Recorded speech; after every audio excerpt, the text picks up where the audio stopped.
Alright, so today I thought I'd tell you guys a little bit about my outdoor vivarium, of course, while holding my European-eyed lizard. Now, I've kept this guy outdoors the whole time that I've owned him, but a few months ago I decided that his old Viv needed a good bit of renovation, so I moved him inside for a couple of months while I built this vivarium behind me.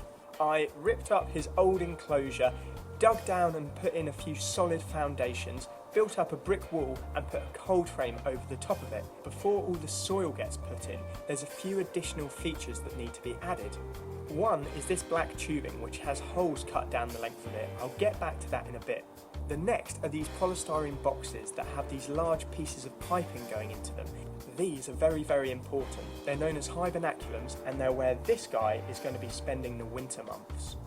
These hibernaculum boxes need to be dug about 1 to 2 foot under the base level of the ground. The reason for this is that ground soil is really good at insulating. So what that means is, in the winter months, if the top of the soil is freezing or below zero, underground in the hibernaculums is going to be roughly between 5 and 8 degrees Celsius.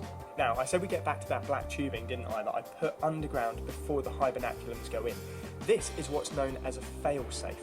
This is quite important because it means that if for whatever reason the ground soil isn't actually well insulated enough, then warm water can be poured down the top of this black tube and it will disperse heat underground to keep the hibernaculums from getting too cold.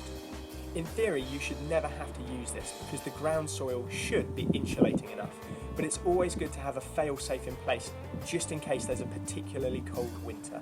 Next, we'll talk about the cold frame structure itself.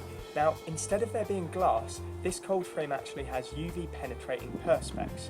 This is really important for reptiles because it allows ultraviolet light to get through the lids. Ultraviolet light is really important for this guy because it allows him to synthesize a vitamin called vitamin D3 in his skin.